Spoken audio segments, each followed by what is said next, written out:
Haymaker Coffee Company was established in 2021 to create the best coffee to fuel the underdogs who perseveres, who hustles, and have the give-it-all mentality to achieve their American dream.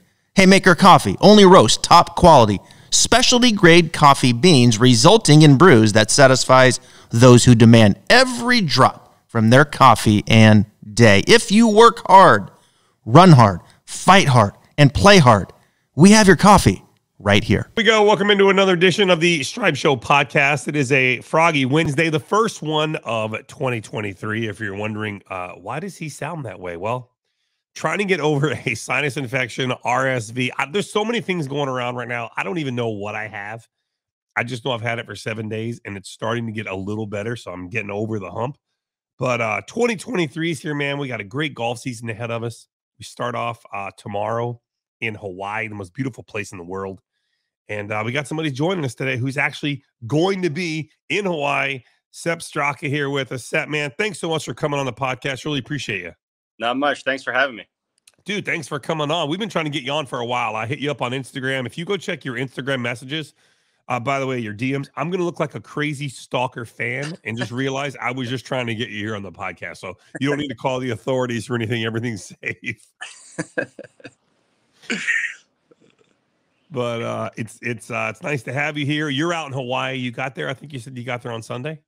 Yeah, got here Sunday afternoon. Played a few holes yesterday, and this place is beautiful. It's hard to beat. Is this your first time around Kapalua? First time, yeah. First time to Maui. First time playing this event, and wow. Yeah, I'm really pumped. It's a great way to get the year started. It is beautiful there. I was in Kapalua actually in June or July. And we did one of the helicopter tours. They take you over the next island of Molokai where nobody lives. And we did. Have you done any of that stuff? No, I haven't, but that sounds awesome. It is cool. The helicopter tours are awesome in Hawaii. But Kapalua is a beautiful golf course. How's the wind this time of year? It wasn't very windy yesterday, but I got up this morning and the trees are moving a good bit. So I think it's probably just day to day. Right. Yeah, it'll be blowing pretty good. But you know what? It's good to get the golf season back going 2023. I'm sure you're excited. How much work were you able to do or did you want to do during your, quote, time off, which really wasn't very much, let's be honest? Yeah, it really wasn't much. QBE was maybe a month ago, and no, I took 2.5 weeks off and didn't touch a club. I think I probably needed the rest. I had a really busy year last year.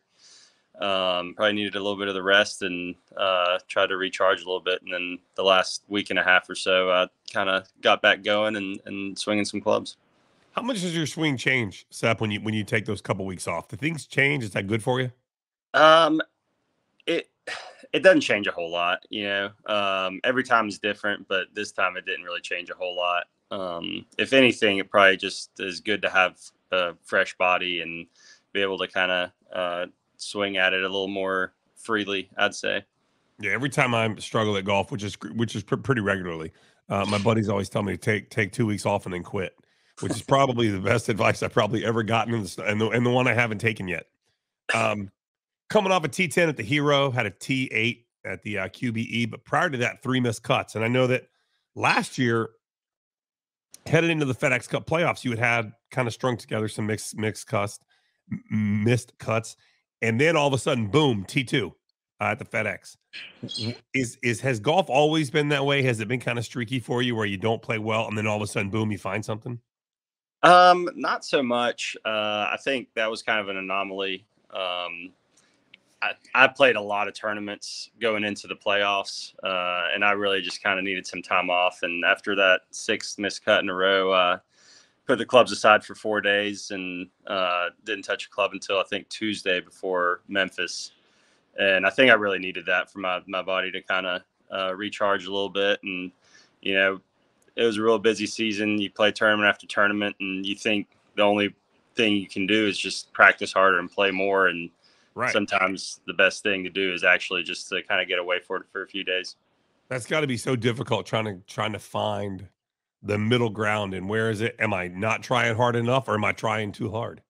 Yeah, for sure. I think most guys out here, it's usually the trying too hard part because, you know, you gotta, you know, all of us practiced a lot to get to where we are and to feel like you're in control and being able to, change it yourself, I think is kind of something that we all have. And I think a lot of times it is a little bit of overkill. Yeah, we'll get into your swing in a little bit. We've got John Tillery actually coming up tomorrow here on the podcast, so I know he's your coach. So Travis will be talking to John, and you spent some time with Travis. I know last year, I believe it was it in Hilton Head? Hilton I think Head, he did some stuff with you there at the cut for the PGA Tour. There, that's a really fun track. You don't have to be long there; you just have to hit it straight. Yeah, I love that place. It's awesome. It's really tight, but it is still a lot of drivers, which is nice for me. I like hitting drivers, and yeah, it is an awesome track. We don't get to play courses like that very often, and it's a staple on tour. Now, the reason you're there this week, obviously, at the Century TOC there in Kapalua in Hawaii, is because you won last year. You won the Honda Classic, which, by the way, winning the Honda Classic, Palm Beach Gardens, PGA National, that is a very difficult golf course. The wind usually blows like crazy there. And that storm you finished in on Sunday afternoon was really something for the books. Talk about that win and what it was like getting over the hump. Yeah, it was awesome. It was stressful. That course is, there's water everywhere, just danger everywhere on every shot. And yeah, I started the day 5 shots back, but there was only one guy ahead of me, and I knew on that course, anything can happen. 3 holes and 5 shots can turn into one, and It actually happened pretty quickly. Where Berger made a few mistakes early and kind of let me and a few other guys back into the tournament, and yeah, I kind of just hung in there, and on the back 9 really found something and hit a lot of quality shots, which you kind of have to do on that backside, and was able to hit that last green in 2 and 2 putt. It was awesome. Did you know the weather was coming in? I was not expecting it at all. I wasn't even going to take my umbrella. My caddy Davenport, he grabbed the umbrella before we headed out, but I was not expecting it at all. And even standing on 18T, I thought we'd be able to finish, but it came in quick, and boy, it started dumping rain. It was it came out of nowhere. It was one of those South Florida downpours. Yeah, I remember you standing on 18T, and you could see it in the background, and you're like, yeah, we might finish. And then I think your second shot, it had started to come down. And then by the time you got to the green, it was coming down sideways. Yeah, it was. I mean, that second shot, I really wanted to hit it before the rain, but no, it came in, and it came in hard, and ended up just switching to an extra club and just trying to hit the same golf shot, and thankfully pulled it off. Hell of a win, though. Hell of a way to get your first win. How long had you been on tour when you won last year? That was my 4th season. Yeah. Wow. So in 4 years, is there ever a time it sets in? You're like, hey, I'm not sure if I'm able to play out here. I'm not sure if I'm good enough to play out here. And then you finally get over the hump. Yeah. You kind of go through stretches, I would say, where you feel like you don't belong, and then you play good and you feel like you do belong. So it's just, it kind of comes in waves, and getting the win was kind of I'd been playing really well leading into that week, and kind of an affirmation of what I've been doing was kind of paying off. That was my next question. Did the win come out of nowhere, or you had kind of ramped up to that? You're like, hey, I'm getting really close. I'm really going to win soon. Yeah, I wouldn't have said that I was going to win soon, but I was playing some good golf. I didn't play great in the fall to start the year, and then started working with Tillery that December, and the stuff we were working on really kind of was clicking on the West Coast, and I felt pretty good going on the Florida swing.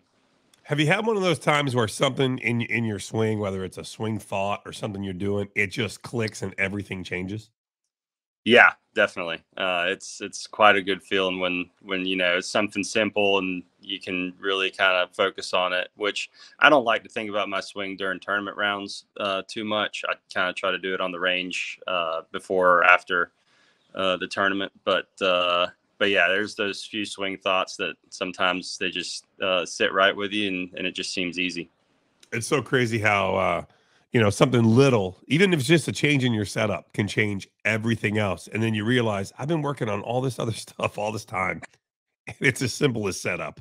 Yeah, setup's huge. I mean, if you don't set up right, then you can do the right movements and get out of position. So, yeah, setup I think is one of the most important parts.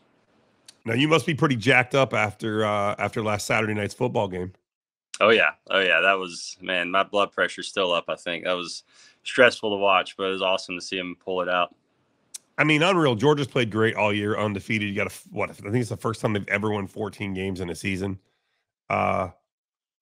That game, and I'm going to admit something, and I know this isn't nice, and I know in 2023 we're supposed to set New Year's resolutions and want to be a better person, and I do, except I'm a self-loving, admitted, I cannot stand the Ohio State University. I don't like them. I was so happy to see you guys beat them, and that's coming from a Gator fan who usually doesn't pull for the Dogs. Yeah, that's saying a lot there, but I think we can all get in line on the fact that nobody really likes Ohio State. I did not want a TCU Ohio State natty. I don't think I would have been watching that. I don't.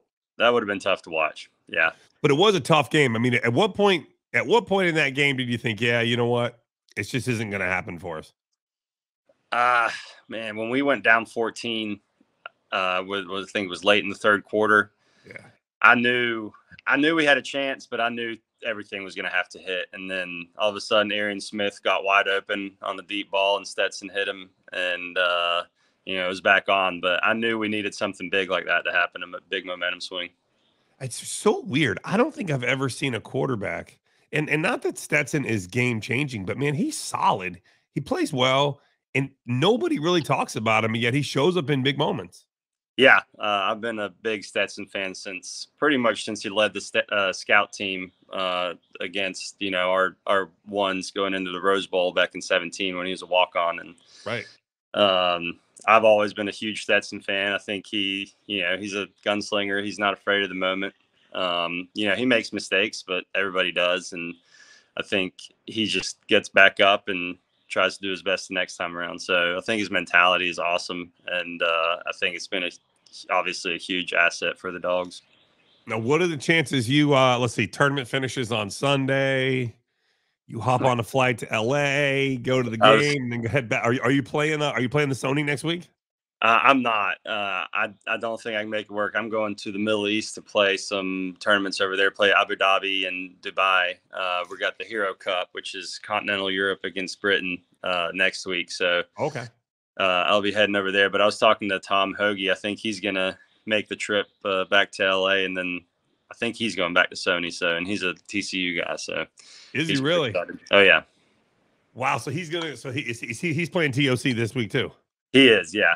He's going to go from here, I guess Sunday night maybe to LA and watch the game. I think he's playing next week at Sony. I'm not sure. All right, I'm going to have to reach out to Hoagie. He's been on the podcast before too. I'll have to reach out to him because I know he's you Georgia boys. And that's another question I have is how does Sepp Straka from Austria end up in Athens, Georgia?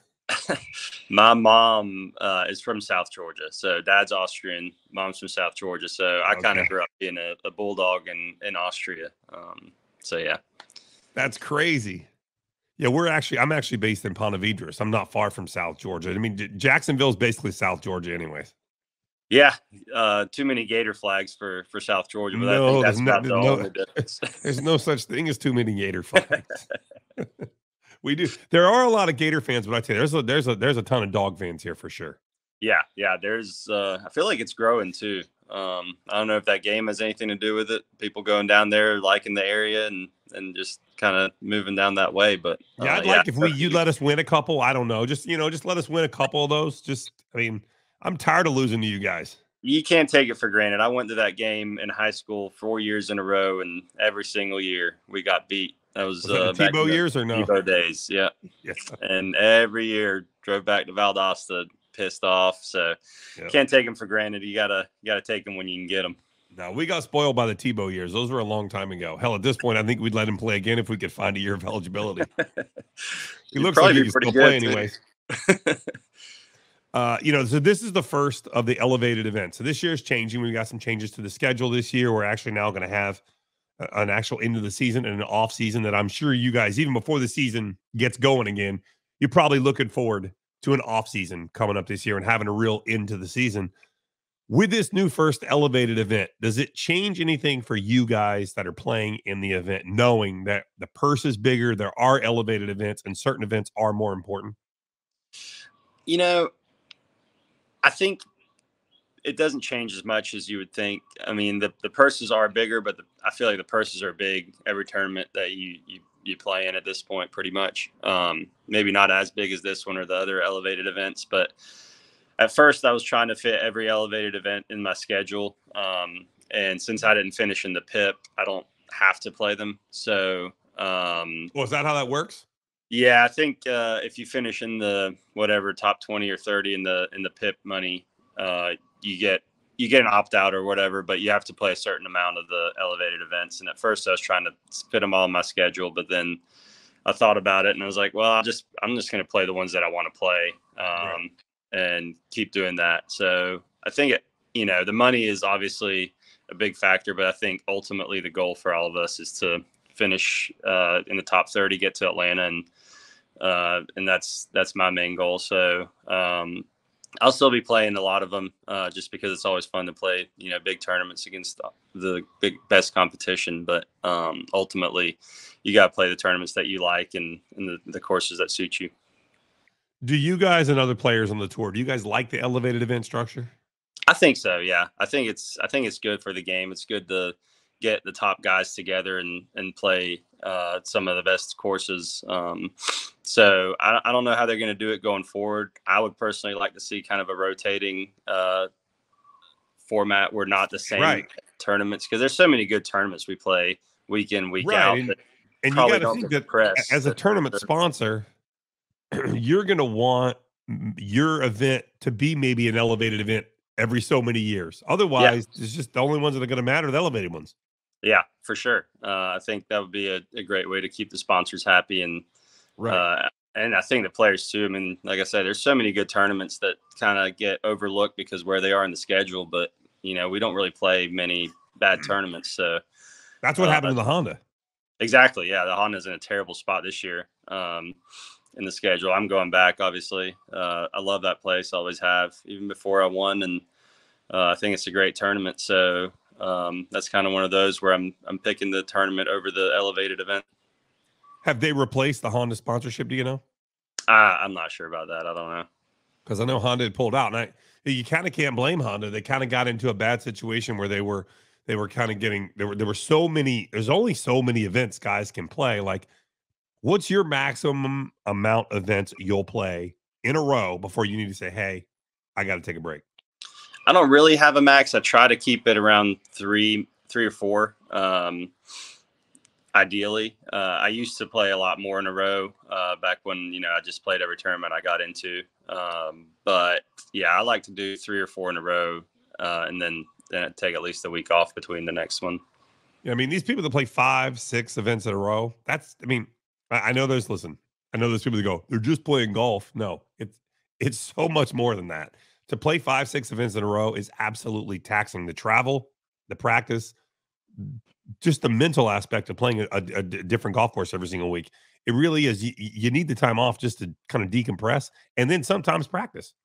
Yeah, it's a lot. I mean, you get 3 practice days, but realistically, one of those days is taken up with travel. And then you only have 2. One of those days is a pro-am. So if you're not in the pro-am, you really just have one day to kind of get the course, management down and all that. So it's a lot. And,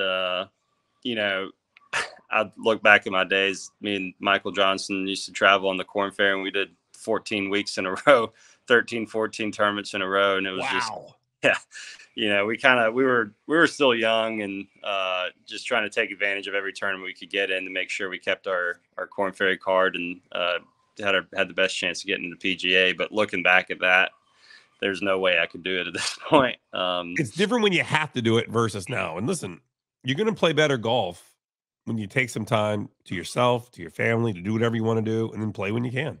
No doubt. And that's some advice I'd probably give some younger guys is you feel like you have to play because every week you don't, you drop in the rankings, especially on the Corn Ferry because, you got to get in the top, 70 or something to keep your card and top 30 now to get your tour card. And it's not easy to do. So, but it is, if you do take some time off and come back refreshed, that is the, best way of winning a tournament or finishing in the top 3, which is a huge boost in those rankings.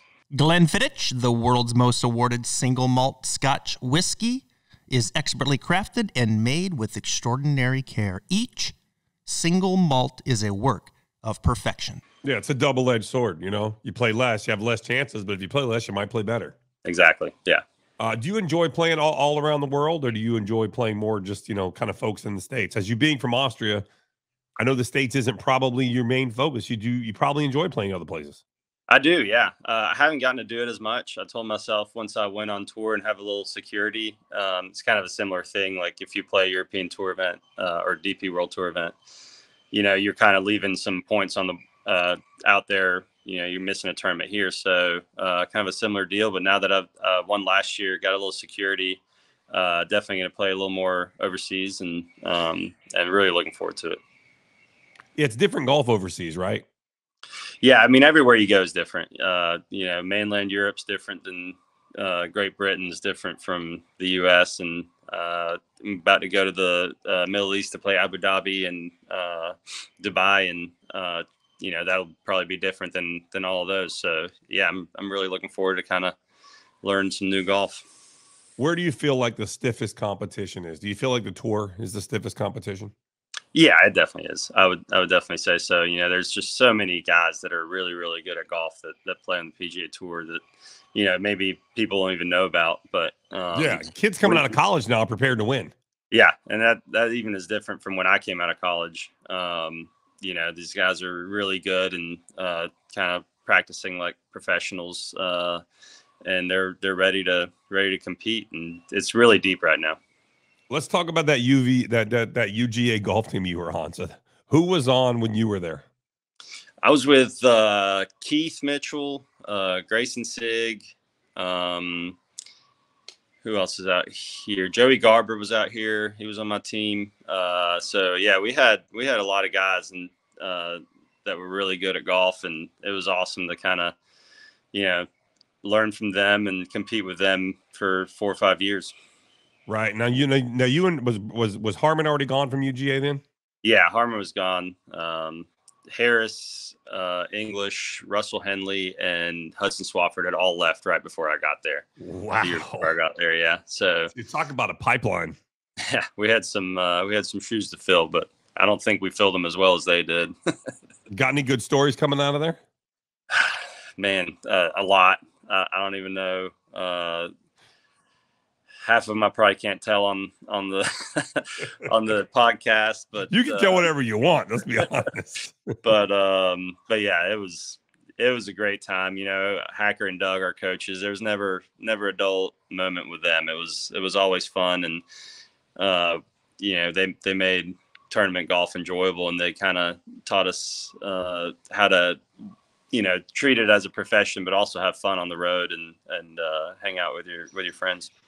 Right, because you're learning then to be on the road as much as you're going to be on the road as you work your way up. When you get to Corn Ferry Tour, then you spend almost.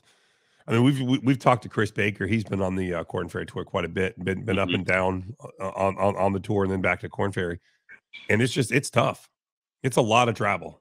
It is, yeah. It's a lot of travel. It's a lot of time away from home, and in your young years, it doesn't really matter that much, but once you get older, I've got a wife now, and you want to spend time at home a little more. And, right. With kids, that'll be a whole nother aspect, that you don't want to miss out on. And I think as you, get advanced in life, you just kind of change your priorities and maybe spend a little more time at home. And so the travel just gets a little more difficult. Right. Speaking of traveling, you have been playing a lot in this quote off season that we have that hasn't really been an off season. I know you played the Hero, and you saw Tiger there at the Hero. What did you take away? I know he didn't play there, but what did you take away from what you saw from Tiger at the Hero? It was the first time I met him. Oh, really? And yeah, he looked great. I mean, he looked like he was ready to win again. He was in great shape, but obviously the walking is the main issue for him right now. And I'm excited for him to get back and play whatever he can play in, and it'll be awesome when he gets back. Really, it's the first time you'd ever met Tiger. Yeah, Yeah, I'd seen him before, but first time I actually met him and talked to him. I've always been a little scared. He's kind of he's a little bit of an idol for me, and yeah, it's just awesome getting to meet my childhood hero, and Oh yeah, yeah, it's pretty cool, that's surreal, awesome. really. We saw him at the match. I watched a little bit of the match and watched some of the PNC with him and Charlie. I mean, hell, at this point, Charlie's golf's pretty good. It looks good. His swing looks amazing. I didn't get to watch as much of the father son. I was in Austria, but man, his swing looks incredible. It was funny. The one thing they kept replaying over and over again was Tiger told Charlie, "Don't copy my swing, copy Rory's swing." Because if you ever watch Rory swing, he's never out of balance, Yeah. and how important balance is in the golf swing. And I mean, and Charlie hurt himself, I think, very early on in the tournament, turned his ankle on the range, and I was never really able to rip into some. Mm-hmm. But I mean, it's promising. I just feel bad. Like, I feel like fans, the media, whatever, we're all going to put so much pressure on Charlie to be Tiger, and that's not fair. No, it definitely is not fair. I mean, just what he's accomplished to this point is just really impressive, and nobody's ever going to be Tiger Woods, I don't think. Again, just don't think that's going to be possible. He's a one in a kind athlete, and that's never going to be repeatable. So, just to get where Charlie's gotten right now, I think is pretty impressive, and yeah, I think he'll have a great career, just judging by seeing him swing a golf club. So yeah.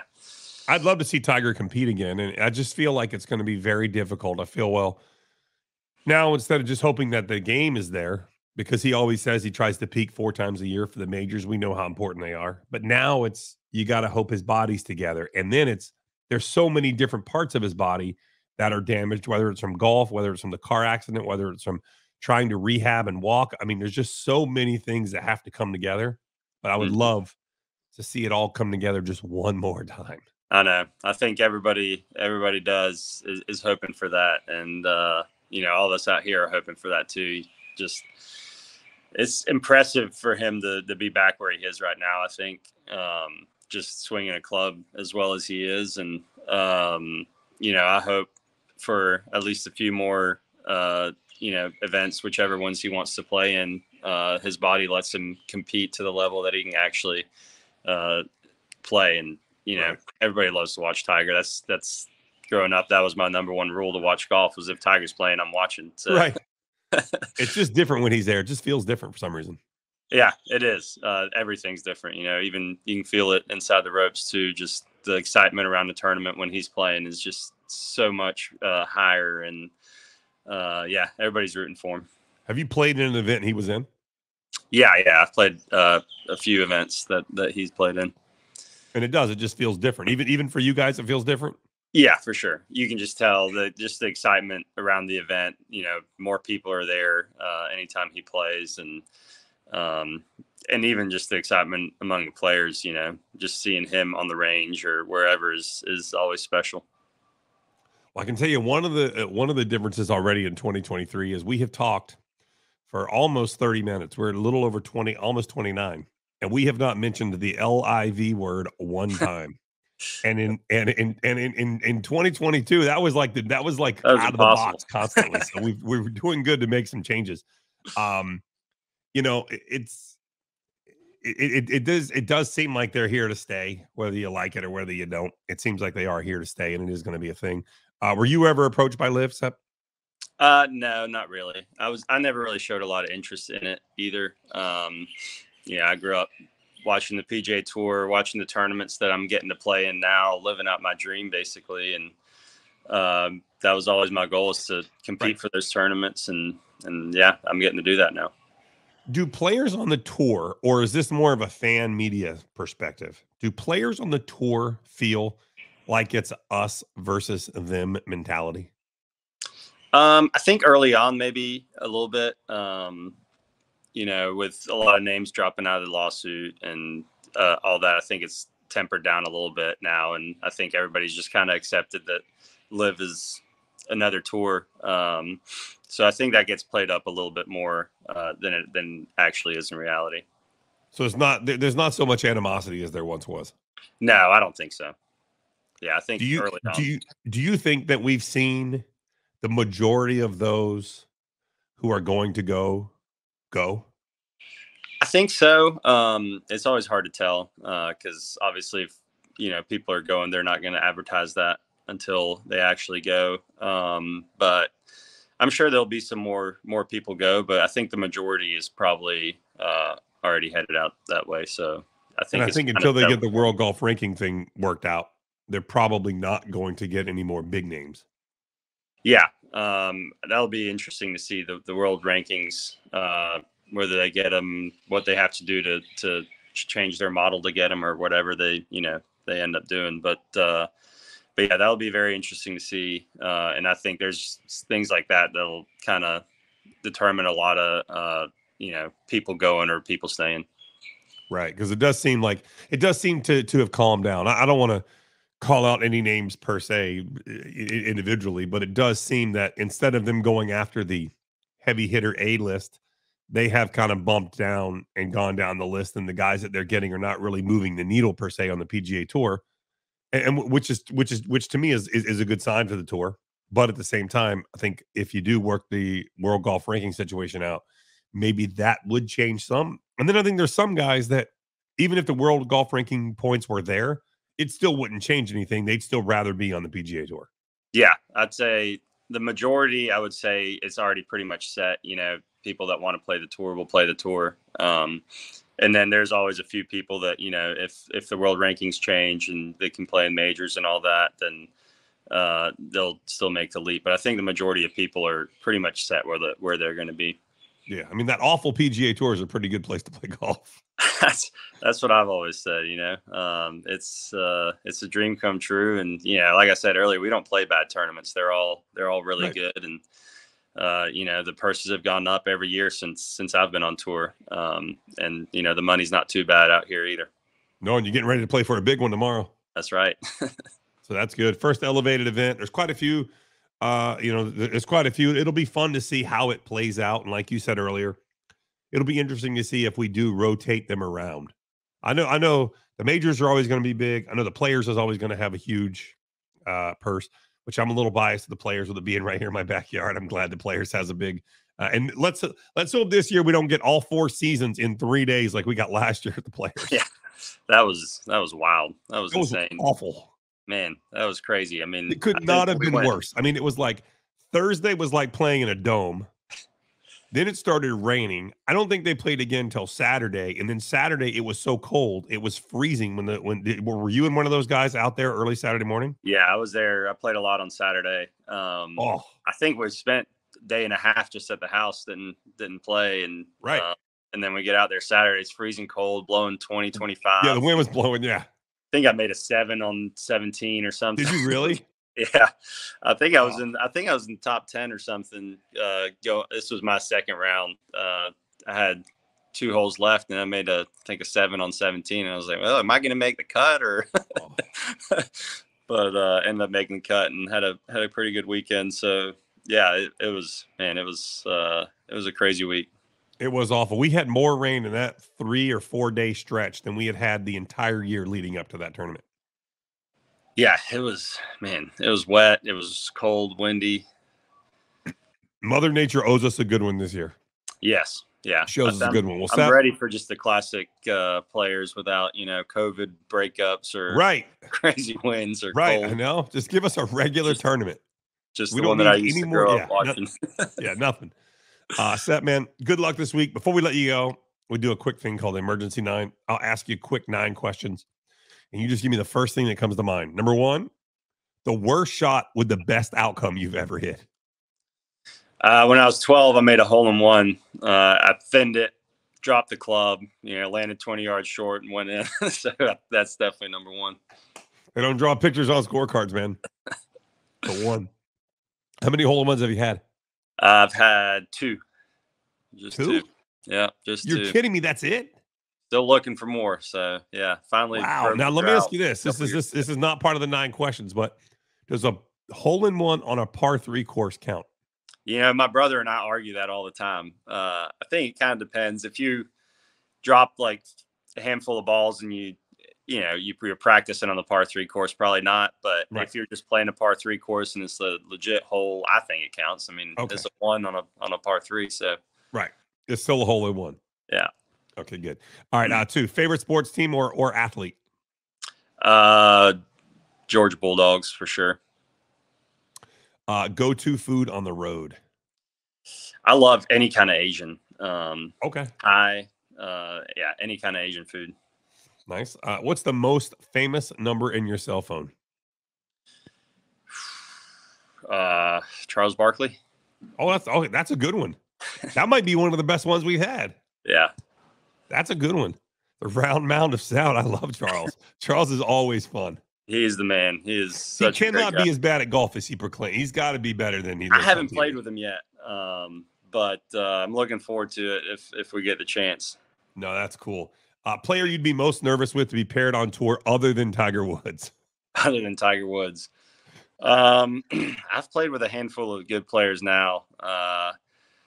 The one that gets me watching is probably Rory. It's just so impressive to watch him play golf. And that's when I need to kind of kick myself and be like, hey, you're playing the same tournament as him. So let's try to put together some few good swings. The way he moves it off the tee is just something else. It's impressive. It is impressive. It's like a damn orchestra. It's unbelievable, but he gets it moving.